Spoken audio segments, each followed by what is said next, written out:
Beberapa hari jelang bergulirnya kompetisi Liga 2 musim ini, Sriwijaya FC memasuki persiapan akhir.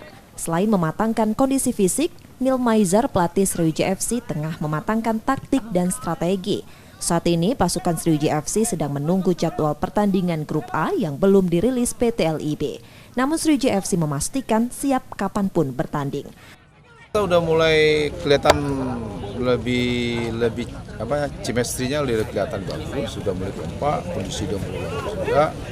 Ya tinggal kita strategi lagi dalam 1 minggu ini. Kalau yang diundur tanggal 6, kan kita ada waktu 1 minggu nih. Ya. Nah, ini kita matangkan, baik cara bermain, bertahan, menyerang, kan itu sepak bola pertandingan dengan kondisi yang bagus. Selain itu, Neil Maizar tidak terlalu memikirkan isu dipindahnya tuan rumah Grup A dari Palembang karena optimis penyisihan Grup A tetap digelar di Stadion Gelora Sriwijaya, Jakabaring, Palembang. Nur Muhammad, Kompas TV, Palembang, Sumatera Selatan.